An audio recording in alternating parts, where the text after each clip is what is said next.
Assalamualaikum warahmatullahi wabarakatuh. Selamat datang di Bisa Bincang Santai.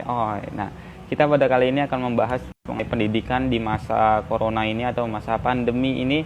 Bagaimana kita bisa melakukan hal pendidikan di saat ini. Nanti kita akan bergabung bersama teman kita, Sania. Dia itu teman parlemen remaja saya, dia dapil 2 Jawa Timur, sedangkan saya dapil 8 Jawa Timur. Nanti kita akan membahas mengenai sedikit banyaknya pendidikan ketika di rumah aja itu gimana.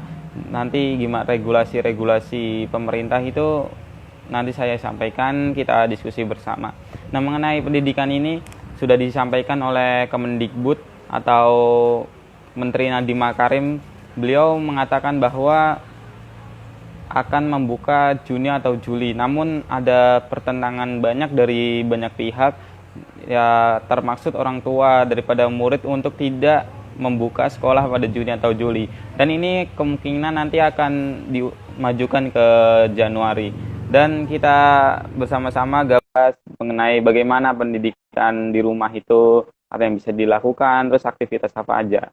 Nah, kita akan bergabung bersama Sania. Oke. Halo, Assalamualaikum. Assalamualaikum. Waalaikumsalam. Halo. Gimana, sehat? Alhamdulillah sehat. Ya, Pasuruan aman ya? Pasuruan itu sekitar positif, eh, nggak sampai ratusan sih, cuma puluhan. Tapi Hmm. kalau di wilayahku sendiri itu masih terjangkau, masih aman. Dan tapi Hmm. kalau hari Sabtu dan Minggu itu ada penutupan akses jalan di daerah pusat kota gitu. Jadi warga benar-benar nggak boleh Hmm. nongkrong, nggak boleh ke pusat perbelanjaan karena menurutku rentan banget di pusat perbelanjaan itu kan langsung berkumpul sekelompok orang buat nyebarin virus itu gampang banget dan mudah banget jangkauannya. Hmm. Kalau Nah, di sana iya kan gimana? kemarin ya alhamdulillah di Bekasi sendiri, untuk Jakarta Bekasi ya udah melandai. Apa namanya? Taraf grafiknya udah melandai. Tapi Anies Baswedan ngomongnya ini udah melandai tapi kita tinggal nunggu efeknya aja. Ya efek ekonomi. Tapi kalau di Jawa Timur kan itu apa ya? Penambahan kasus terbesar di Iya, Indonesia ya sekarang ini. ya Jawa Timur Jawa nomor Timur. 2 setelah Jakarta kan. Jakarta nomor Hmm, 1. di nomor satu, menggeser Jakarta hampir sekarang. Oke, Iya, oke.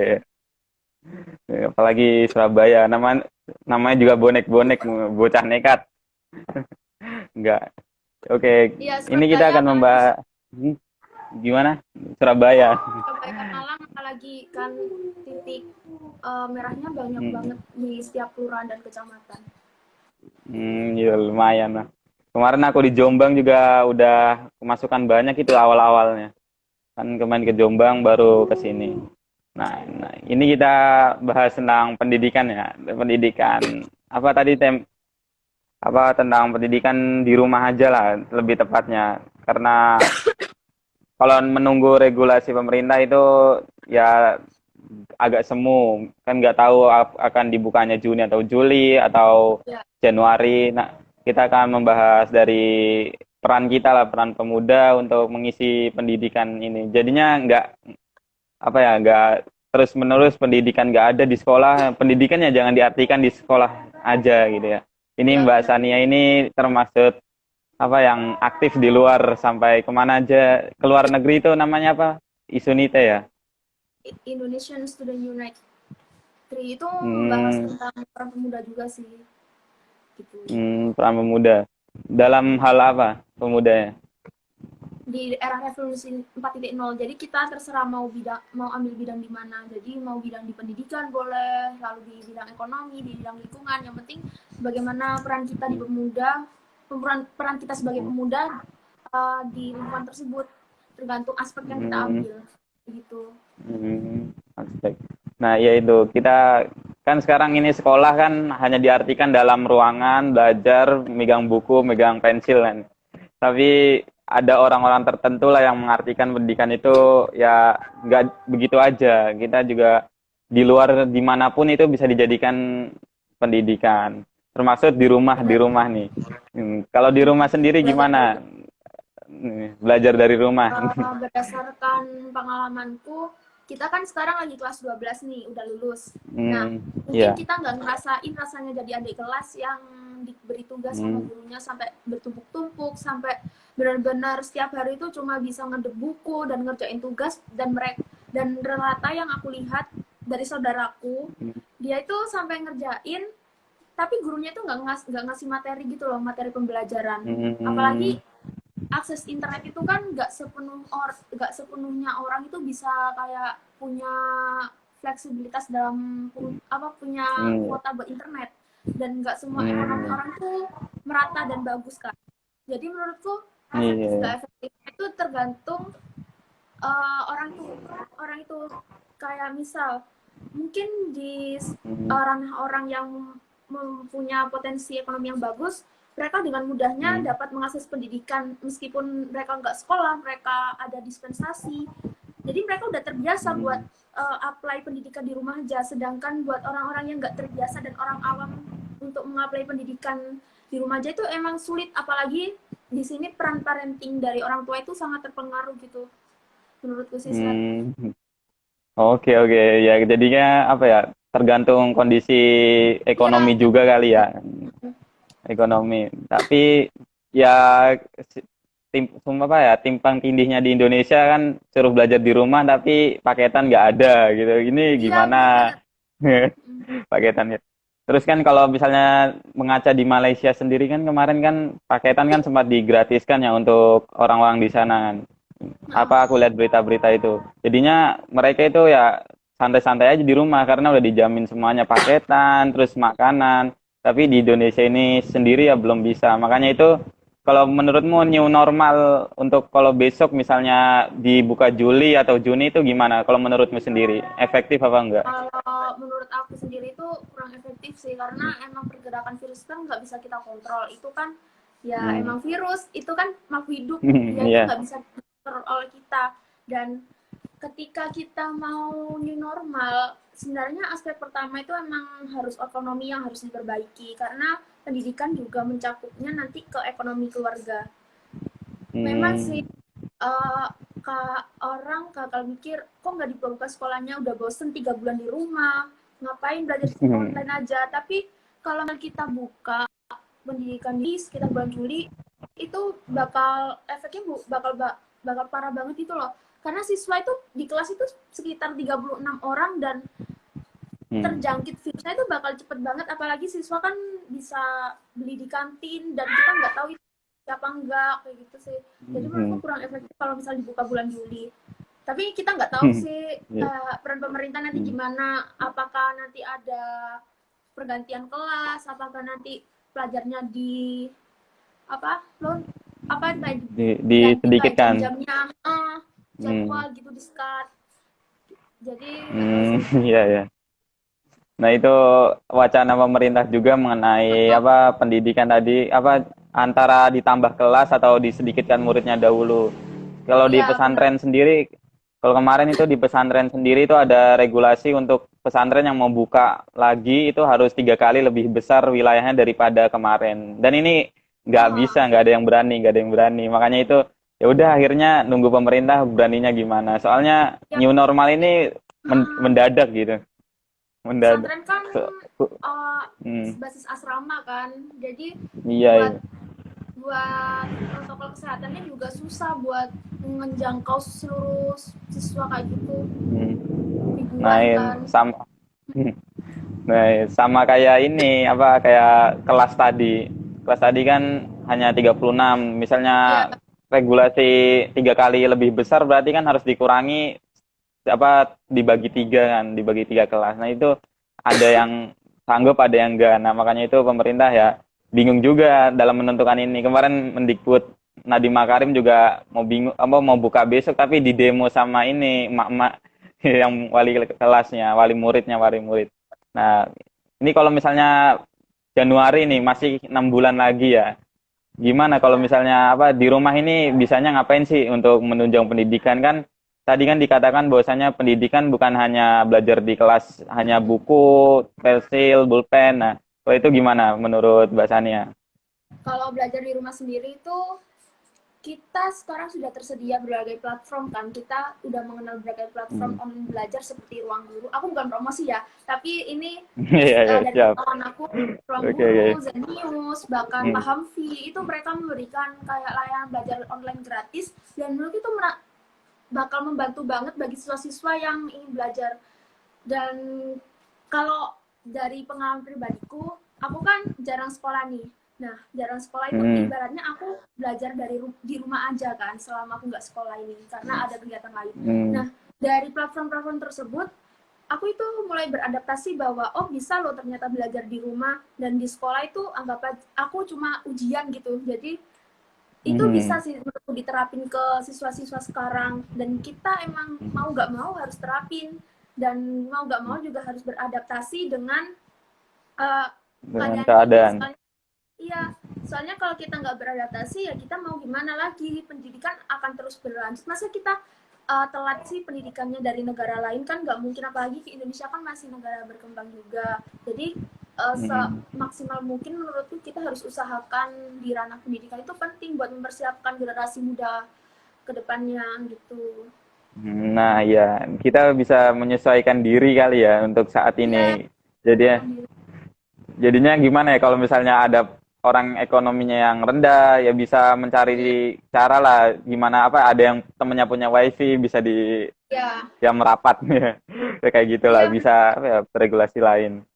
Karena kalau di tempat di desaku ya, bukan di desa Hmm. sih, kayak di tempat kakekku itu kan benar-benar Hmm. orang tuanya hanya pekerja sebagai petani. Nah, Hmm. otomatis untuk mempunyai smartphone itu kayak jarang banget, tahu kan di desa. Jadi beberapa Hmm. cuma mungkin satu keluarga cuma punya satu smartphone, atau mungkin nggak ada jaringan akses internet apalagi di pegunungan, dan itu susah banget buat menjangkau pendidikan online. Dan Hmm. saat jadi mereka membuat sistem gini, setiap hari atau jam 4 sore atau jam 3 sore anak-anak di desa itu berkumpul untuk mengerjakan tugas dari gurunya, dan itu kayak iuran gitu, satu anak mereka iuran buat membeli satu paket data. Dan menurutku itu efektif juga sih, Hmm. apalagi di desa kan belum begitu ada, gak ada sih malahan coronanya. Jadi Hmm. bisa Iya. buat buat solusi bagi anak-anak di desa. Hmm, ya, ya, ya. Masuk-masuk ini bisa disosialisasikan nanti Ya, bikin postingan-postingan. Dan yang terpenting ya menurut ya perspektifnya orang-orang tadi karena siswa-siswa lah perspektifnya siswa-siswa bahwasanya pendidikan itu bukan hanya di sekolah gitu. Bukan hanya di meja belajar, buka buku, bawa pulpen, bukan hanya itu. Ya, kalau misalnya perspektifnya begitu kan, misalnya begini terus nih di rumah terus kan mereka menyangka udah nggak sekolah, biarin nggak ngapa-ngapain, gue mau tidur, mau ngapa-ngapain ya terserah, namanya nggak sekolah gitu. Tapi kan perspektif siswa kan sekarang kayak gitu, sekolah ya duduk di bangku pakai itu. Nah, ini juga ya. punya harus apa kita bersama-sama lah untuk meluruskan perspektif itu untuk ini apa dalam keadaan saat ini. Kalau menurut Mbak Sania untuk meluruskan perspektif itu gimana? Apa yang bisa kita lakukan? Misalnya sekolah itu bukan hanya ini loh, bukan hanya di kelas dalam kelas. Gimana? Kalau belajar menurutku Hmm. emang ya sebagai anak event kayak kita itu, kita Hmm. memang Iya. nggak bisa hanya belajar di rumah, belajar di rumah di sekolah, karena kita Hmm. bukan anak yang diem di sekolah ngerjakan tugas, lihat guru menerangi materi. Itu perlu ada Hmm. praktek buat nyiapin kehidupan kita ke depannya. Dan perspektif yang harus Hmm. diubah dari mereka itu adalah mindset mereka sendiri, dan kayak keyakinan mereka sendiri. Mereka mau maju apa enggak. Seiring Hmm. berkembangnya zaman, anak muda itu semakin aktif dan inovatif buat menunjukin bahasanya. Kita bisa lihat sendiri kalau kita lihat ke dunia luar, misalnya kita berkecimpung di daerah kita, dan kita Hmm. Ya. lihatnya ya di ranah-ranah itu aja, kita bakal lihat ya ini tuh merasa saingan kita itu nggak ada, sedangkan kita kalau keluar kita melihat ke jenjang yang lebih tinggi, mereka tuh benar-benar kayak produktif Hmm. dan bersaing buat meningkatkan kapasitas diri mereka sendiri. Jadi dari Hmm. kesadaran diri mereka sendiri sih, bagaimana dia bisa ingin maju apa enggak, apakah dia ingin stuck di situ aja, di tempat itu aja, atau dia ingin mengeksplor diri mereka sendiri atau mengembangkan diri mereka sendiri. Karena sayang banget menurutku kalau Tuhan udah beri potensi kepada diri kita, tapi kita nggak manfaati dengan betul-betul, dan kayak jadi mubazir Hmm. nggak sih kayak gitu. Iya, iya. Iya, iya, benar-benar. Ini antara di atas langit masih ada langit gitu. Jadinya ya misalnya kan ada juara nih, juara kelas biasanya juara sekolah lah di sekolah juara. Ketika di luar mengikuti olimpiade itu ngeliatannya minder gitu, kok bisa kayak gini gitu kan banyak Ya, juga teman-teman kita. Jadinya kayak gitu. Jadinya kemarin aku lihat kan kamu bikin apa platform yang kata rekan aktif juga itu ya. Nah, ya, itu mengajak sebagian anak muda, siswa-siswa untuk sama-sama aktif lah. Nggak cuma di sekolah aja, kita aktif juga dimanapun ya, terutama di apa rumah. Itu gimana rekan aktif bisa diceritakan ya awal pendiriannya, terus tujuannya, visi misi lah. sebenarnya Gimana, Mbak? rekan aku Sini. tuh dari kayak keprihatinan aku sama temenku buat, jadi gini, aku kan dengan kakak kelasku itu beda satu jenjang, dan kita itu Hmm. sama-sama kayak berusaha menyetarain antara prestasi akademik dan non akademik, kayak berjuang di situ buat mereka bahwa itu nggak hanya bisa di prestasi akademik loh, kita bisa seimbang di prestasi non akademik dan akademik. Dari situ tapi di sekolahku itu prestasi akademik itu lebih dihargai gitu, dan dari situ Hmm. kak kelasku kayak curhat gitu ke aku, San, aku mulai resah deh, gimana kalau nanti adik kelas kita bakal terus kayak gini, bagaimana kalau adik kelas kita nggak bisa nerusin perjuangan kita buat ngebuktiin bahwa kita itu bisa ngimbangin prestasi non akademik dan akademik, bagaimana sih cara meningkatkan keaktifan mereka. Aku udah bikin pertama kayak grup pejuang gitu, dan kayak pejuang lomba-lomba gitu, dan mereka itu emang tertarik, iya kak mau, tapi ketika mencari tahu lebih dalam tentang Islam, mereka itu kayak udah males, aku pengen jadi siswa biasa aja, aku pengen sekolah dapat nilai yang bagus dan bener, nggak mau aneh-aneh, aku nggak mau urusan-urusan sama BK buat surat perizinan. Hmm. Dan itu malah, itu menurutku keterbatasan yang harus didobrak oleh mereka. Dari situlah aku dan kelasku ini mendirikan sebuah platform itu. Memang followersnya mungkin sekarang masih sedikit, dan kami sedang berjuang buat um, melebar ke ranah yang lebih jauh lagi, Ya. karena kami Hmm. menyadarkan kayak generasi muda bahwa ayo kita harus aktif. Sebenarnya kegiatan tuh banyak banget dari pemerintah maupun non pemerintah, dan sayang banget kan kalau misalnya sebagai pemuda kita nggak benar-benar manfaatin kesempatan yang ada itu gitu. Hmm, iya, iya, iya. Oke, mantap lah. Oke, selamat berjuang. Ini aku kasih apa tambahan buat itu bisa dibuat ekskul di sekolah paling ya. Ekskul untuk Iya, event-event tapi keluar ya, jadinya. Ya. bener, kayak bukan Oh ekskul iya, sih, ya, lebih maaf. ke forum Ini diskusi gitu. sebentar. Ya, ya, ya. Terus sebentar, sebentar. Ada kesalahan. Sebentar, sebentar. Ini lampunya mati. Aku ke atas Oh dulu. kayak Oh iya, oke. Sebentar. Oke, coba diceritain lagi yang rekan aktifnya tadi. Sebentar. Nah, coba kalau misalnya rekan aktif itu dibuat eskul gimana kalau menurut kamu? bisa Efektif sih, nggak? tapi masalahnya itu ada di aku, dan aku kan udah keluar dari SMA aku, dan kakak kelasku juga Hmm, keluar dari SMA aku, jadi kayaknya mungkin nggak bisa hmm, kalau dibuat eskul di sekolah, tapi mungkin bisa dibuat organisasi atau semacam forum di luar sekolah, kayak di masyarakat atau gimana. Nanti itu nah, kita tunggu ke depannya aja. nah iya ya Stepnya. bisa juga ya Iya. di luar sekolah atau misalnya kita apa calling-calling lah ada kelas untuk coba kamu apa jelasin lah beberapa orang untuk memperjuangkan ini paling osisnya Iya. untuk memperjuangkan ini jadinya kalau misalnya ada event-event itu sekolah itu langsung ada yang dipersiapkan gitu jadinya A B C set majuin kayak main catur kita event Hmm. ini dia yang maju ini maju tapi kalau efektif juga dibentuk di luar kali di luar sekolah jadinya menghimpun orang-orang yang prestasi di sekolah-sekolah untuk sama-sama ayolah aktif gitu atau nanti bisa juga ketika mahasiswa kamu kan udah di ITS ya Wis selamat ITS nah itu juga bisa ngajak-ngajak teman-teman mahasiswa bukan hanya belajar di kampus bukan hanya di meja kelas juga aktif di luar kalau misalnya di kampus sendiri kamu gimana ada rancangan sendiri nggak nanti buat itu Kalau di di kampus, kampus aku jalan sedikit ya. Jadi Ya. jurusan yang aku ambil itu kan memang nggak relevan dengan potensiku. Jadi aku Hmm. sudah ceritakan kayaknya waktu itu. Iya ya. Dan itu jadi kayak tamparan buat aku buat buktiin bahwa Hmm. meskipun aku jurusan teknik, aku bisa loh buat kegiatan sosial dan bermanfaat buat orang lain. Aku bisa buat campaign, buat kegiatan sosial, mungkin bisa membantu pendidikan atau ranah-ranah yang lain. Jadi itu Hmm. semacam tantangan juga sih bagi aku. Dan nanti kalau misal saat menjadi mahasiswa tetap pengen ikut kegiatan-kegiatan sosial, event-event sosial juga, supaya buat nambah kapasitas diri juga, karena aku sadar itu bukan jurusan aku, tapi Hmm. gimana pun caranya aku, misalnya aku teknik kelautan, tapi kan nggak pasti aku harus bekerja di teknik. Aku nanti bisa di ranah teknik, aku bisa bekerja di mungkin di sektor kelautan tapi di bidang sosialnya. Hmm. Aku pinginnya seperti itu sih nanti. Ya ya. Jadinya apa, sebuah kuliah kan bukan hanya kita belajar hukum harus hukum terus, tapi kan harus keluar gitu misalnya. Iya, Kan misalnya kamu teknik keluar. Ini pengalaman juga hidup. untuk ya pengalaman lebih penting karena sekarang apa ya, hubungan daripada jurusan kuliah sama kerja kan rata-rata udah beda gitu. Mm-mm. Misalnya kemarin aku cerita-cerita nih, cuma apa bingung antara milih antara jurusan ilmu komunikasi atau hukum.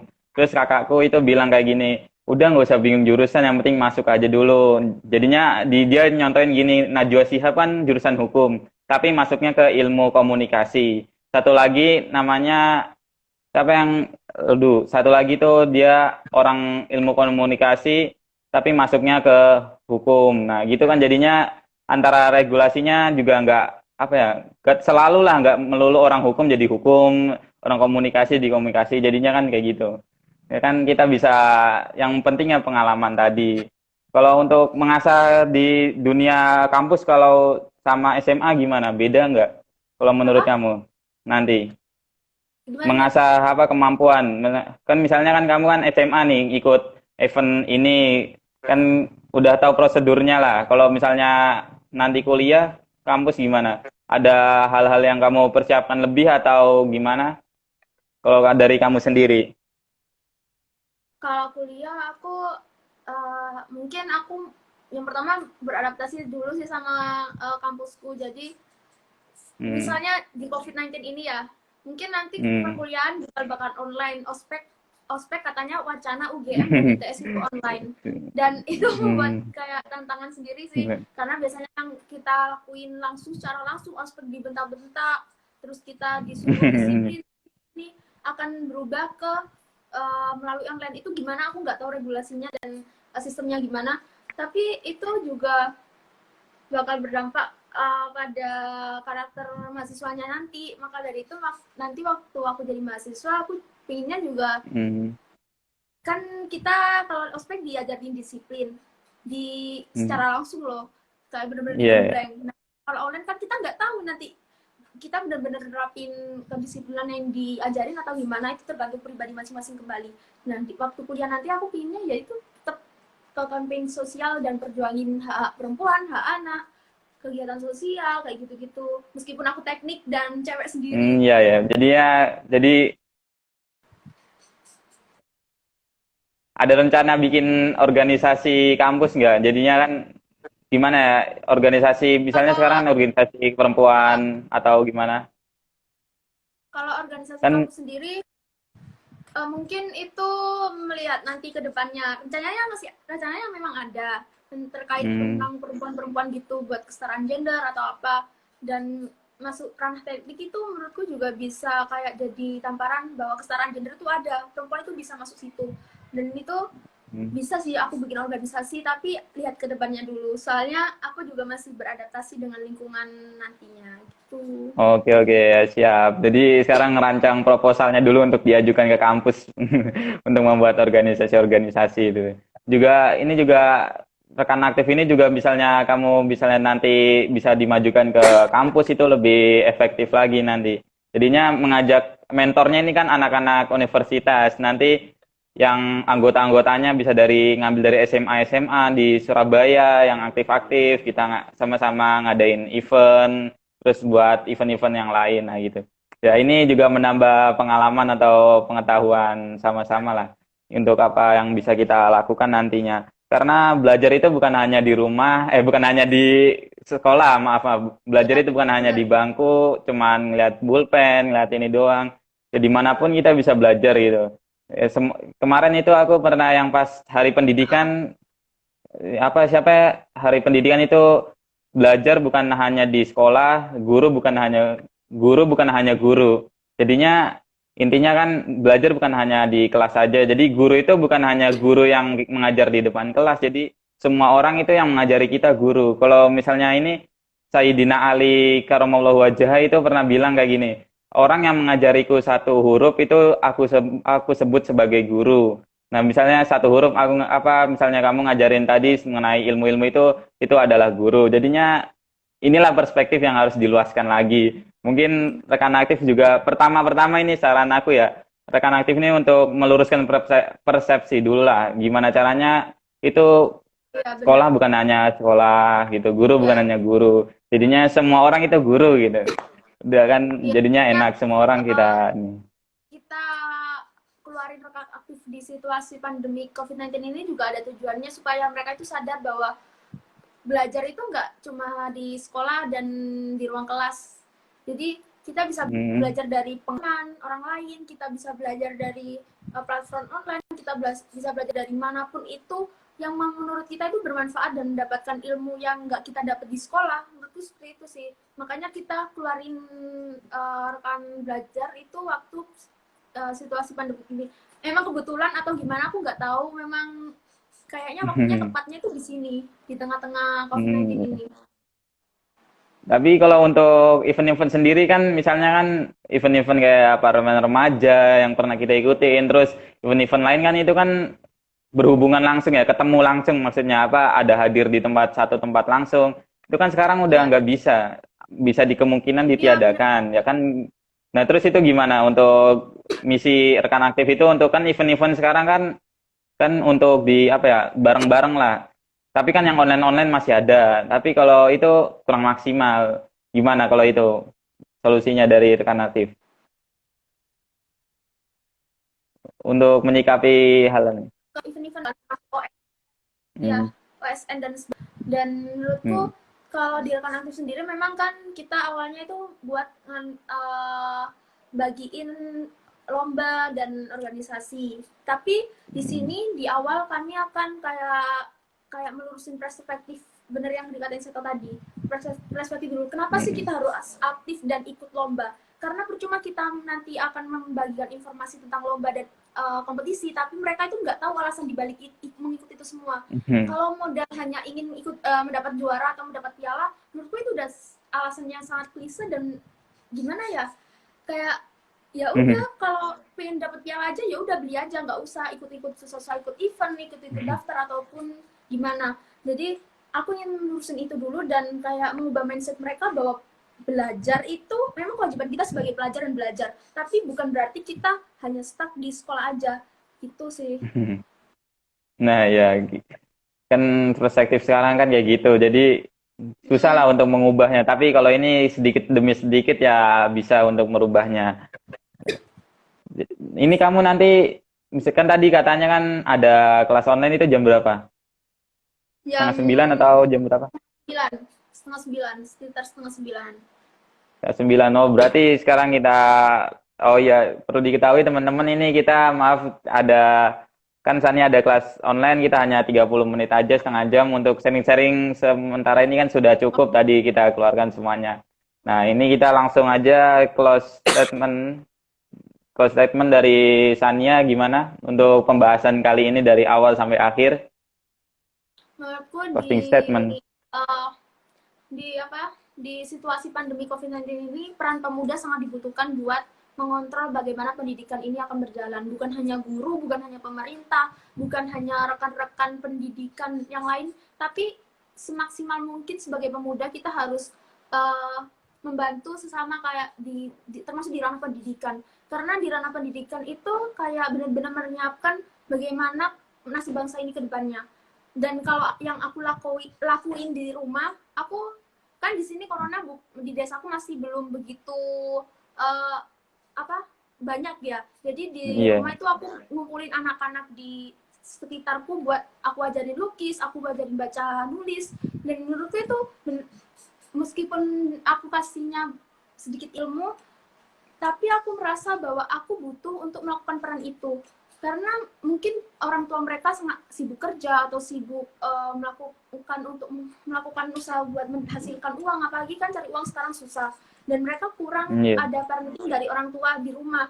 Jadi di situ aku berusaha semaksimal mungkin buat kasih pendidikan ke mereka, meskipun kayak itu nggak ada artinya dibanding belajar di sekolah, kayak gitu sih. Dan aku Nah, bisa iya. ke teman-teman, meskipun perubahan yang kalian lakukan itu kecil, tapi kalian nggak bakal tahu bahwa itu dampaknya besar banget buat orang lain. Jadi let's do Hmm. it, dan jangan pernah menganggap apa yang kalian lakukan itu sia-sia. Tuh. Ya ya, bagus sekali. Jadinya ini untuk para kalian akademisi-akademisi atau yang pernah sekolah di tingkat-tingkat atas, ini untuk misi-misi kalian lah untuk mengamalkan ilmu. Jadinya nggak melulu kita Iya, belajar-belajar, kan jadi ada waktunya mengamalkan. Karena ilmu yang diamalkan itu percuma gitu. Jadinya kalau diamalkan itu yang adalah ilmu yang sebenarnya yang kita punya gitu. Yang kita bisa sampaikan itu adalah ilmu yang bermanfaat lah. Kalau di pesantren namanya ilmu yang barokah. Nah, iya jadinya benar. kayak gitu. Gitu ya, harus apa ya, mengamalkannya dari sekarang ya. Misalnya kamu bisa nyanyi, bisa gini, ya kita ajarkan ke siapa yang mau lah, Iya, tetangga-tetangga atau gimana gitu. Nah, kalau dari aku sendiri, closing statementnya ya tadi mengulang pembicaraan soal sekolah bukan hanya sekolah, guru bukan hanya guru. Jadinya ketika kita sekolah itu bukan hanya melulu kita duduk di bangku, kita buka kertas, kita buka pensil, pulpen, nah bukan itu. Jadinya dimanapun hal itu yang berisi ilmu itu adalah sekolah. Dan guru bukannya hanya yang mengajar di depan kelas, bukan hanya mengajar di depan papan tulis. Jadi semua yang memberi kita ilmu itu adalah guru. Ya, gimana caranya untuk memberi ilmu ya, kita ajang-ajang diskusi kayak gini, kita kan saling memberi. Nah kan semua orang kita anggap guru, jadinya saling menghormati itu ya pasti, karena guru itu untuk dihormati. Nah, gimana, ada tambahan lagi? udah sih, aku cuma pesan itu aja. Sebagai pemuda kita harus menjadi penggerak dan inisiator di lingkungan kita. Meskipun nggak di ranah yang besar, setidaknya itu di diri kita sendiri. Kita harus tanamkan pada diri kita sendiri bahwa uh, kita itu bisa menjadi terbaik versi kita, di versi diri kita sendiri. Itu aja sih dari pesan Hmm, dari teman-teman. oke, terima kasih Sania atas waktunya. Ya, Oke, kasih kita kalau bermanfaat. cukup, oke, semoga bermanfaat, kita 30 menit saja. Oke, Ya, terima kasih Sania. Kapan-kapan lagi kita bisa sambung, ada Assalamualaikum. lain waktu. Oke. Oke. Waalaikumsalam. Terima kasih. Oke, teman-teman, kita akan Oke, teman-teman, karena Sania tadi ada tugas atau online 30 menit saja kita untuk berdiskusi mengenai pendidikan. Nah, kita kali ini ya nanti misalnya ada waktu lagi kita akan sambung lagi. Dan cukup sekian dari kami untuk hal ini mengenai pendidikan new normal. Intinya apa ya, pendidikan ini bukan hanya melulu di kelas atau melulu di sekolah. Kita bisa dimanapun apa ya, meluruskan perspektif kita bahwasanya pendidikan bukan hanya di sekolah. Nah, bahwasanya apa yang bisa kita lakukan itu kita lakukan walaupun ilmu kita kecil walaupun ilmu kita sedikit, karena ilmu yang diamalkan adalah ilmu yang bermanfaat, atau bahasa lainnya seperti barokah. Nah, barokah ini adalah ilmu yang dimanfaatkan, walaupun sedikit dimanfaatkan itu akan menjadi banyak. Misalkan punya biji kecil ditanam, itu akan menjadi berbuah dan buah itu menjadi banyak. Cukup sekian dari saya bincang santai pada kali ini. Mohon maaf bila ada kesalahan teknis atau apa tadi, lampu mati. Oke, siap. Berarti oke, kita sampai berjumpa di segmen-segmen berikutnya. Wassalamualaikum warahmatullahi wabarakatuh. Terima kasih.